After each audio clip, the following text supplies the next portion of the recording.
Assalamualaikum warahmatullahi wabarakatuh. Perkenalkan, nama saya Bayu Dwi Ramadhani, NIM 11930300019. Saya dari jurusan Hukum Tata Negara semester 7. Akan mereview materi mengenai mata kuliah Hukum Tata Negara yang dimulai dari pertemuan ke-1 sampai ke-7. Yang pertemuan pertama yaitu mengamati ilmu hukum tata negara.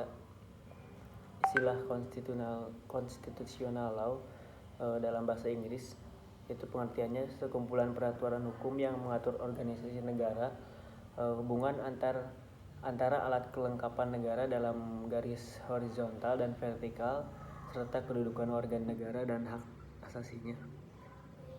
Definisi menurut para ahli itu mengatur semua masyarakat hukum atasan dan masyarakat hukum bawahan. Itu menurut Van Vollenhoven.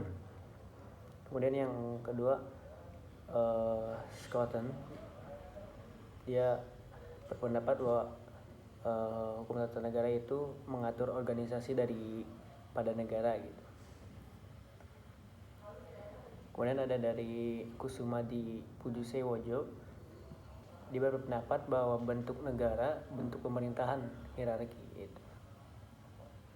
Asumsi dari ilmu hukum tata negara adalah sebagai perangkat aturan lembaga negara mengenai hubungan negara dan warga negara yang vertikal atau horizontal serta hak asasi manusianya.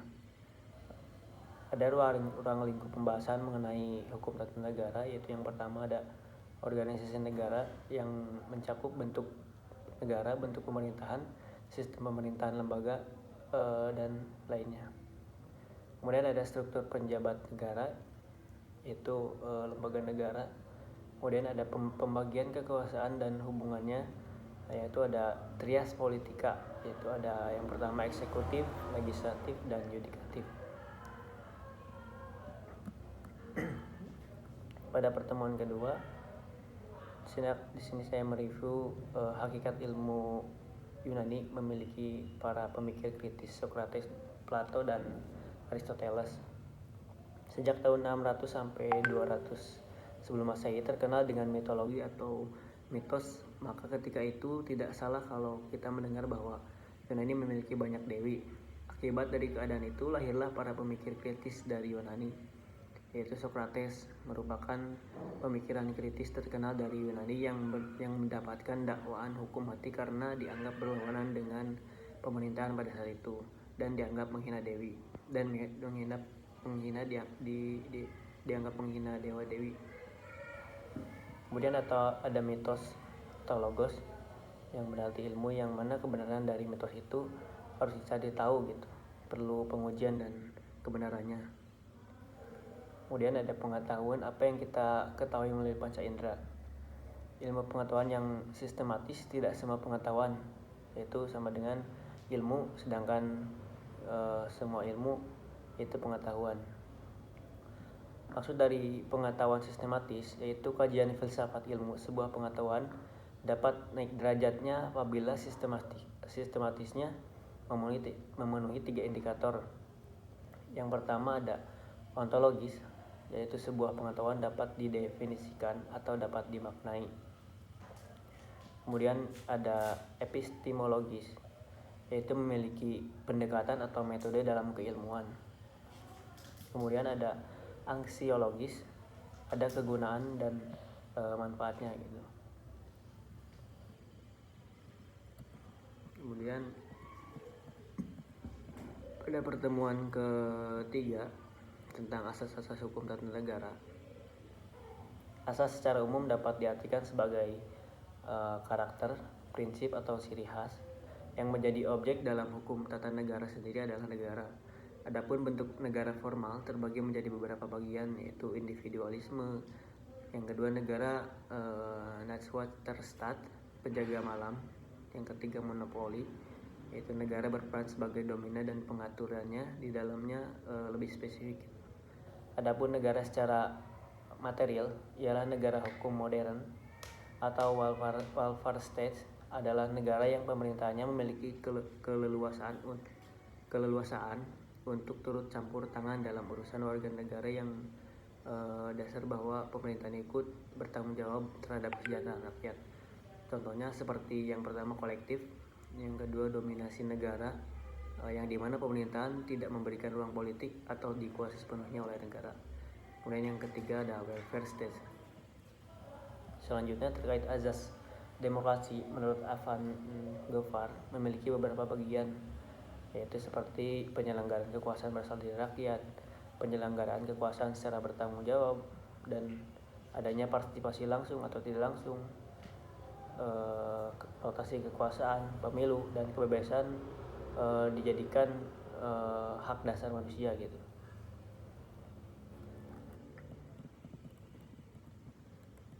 Kemudian pertemuan keempat, ada tipe dan bentuk susunan negara. Tipe dan bentuk susunan negara yaitu negara kesatuan lebih ke pusat. Yang pertama vertical management model berbentuk kerajaan, contohnya Jepang. Yang kedua ada central representative model, yaitu terpusat tetapi representatif dari negara-negara lainnya. Yang ketiga ada unification model, yaitu integrasi dari negara lain, contohnya Belanda. Yang keempat ada mix model, yaitu campuran, contohnya negara Prancis. Negara-negara kesatuan di atas memiliki karakter, yaitu yang memiliki satu konstitusi yang berlaku, tidak ada konstitusi dalam negara. Kemudian memiliki suatu pemerintahan di tingkat pusat. Ini adalah sentralistiknya, jadi ada pemerintahan pusat yang memegang kendali di dalam daerahnya gitu. Yang ketiga ada satu kewarganegaraan, satuan pemerintahan lokal yang merupakan subdivisi pemerintahan pusat. Itu ada dominasi pusat sangat dominan dibanding daerah. Negara bagian memiliki tingkat sentimen dan sentivisme yang sangat tinggi sehingga mereka menghendaki adanya negara dalam negara sehingga tidak didominasi pemerintahan pusat.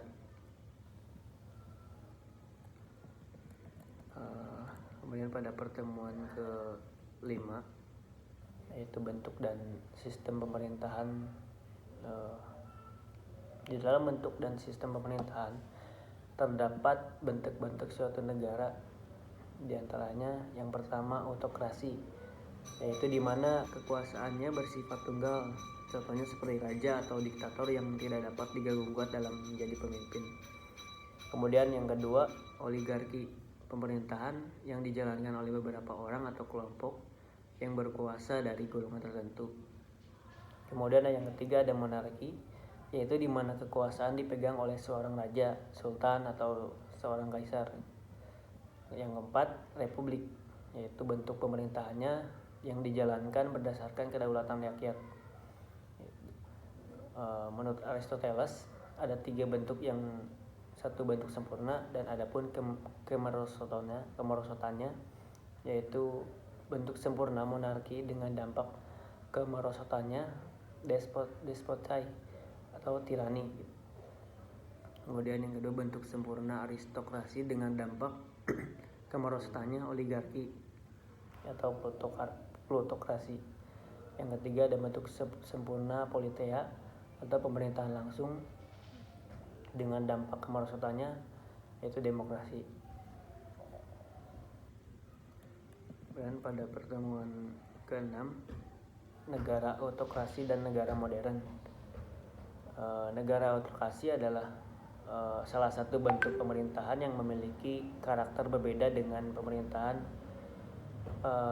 demokrasi modern atau autokrasi lebih kepada kekuasaan tunggal gitu, sementara demokrasi modern lebih kepada kekuasaan rakyat. Negara autokrasi memiliki karakteristik. Yang pertama mempunyai sistem satu partai atau sering disebut dengan partai tunggal. Kemudian yang kedua menghimpun kekuasaan sebesar mungkin pada tangan negara.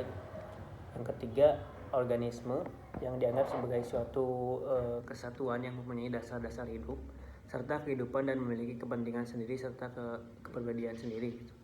Yang keempat, penentuan wakil rakyat masih didominasi oleh penguasa.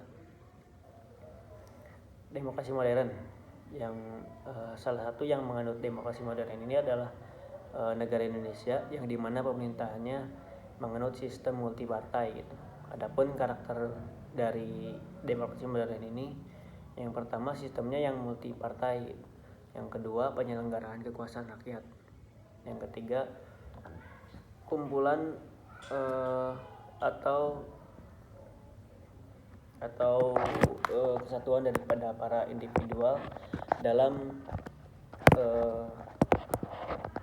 bahwa individu mempunyai peran yang harus menentukan dalam mengusahakan sebagian serta kesatuan.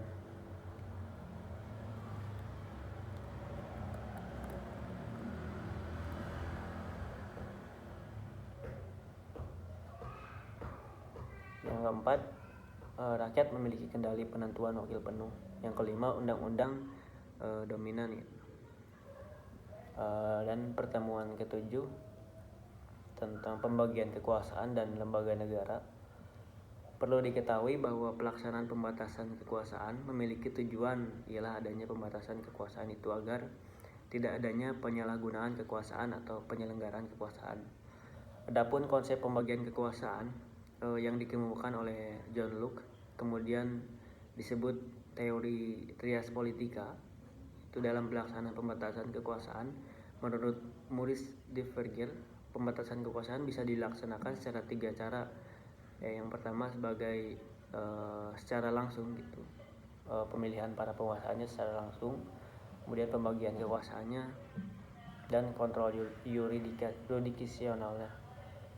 Yang kedua, menambah atau memperkuat kekuasaan pihak yang diperintah.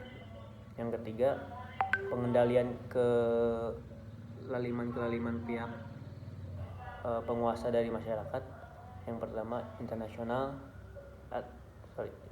internal atau yang kedua eksternal.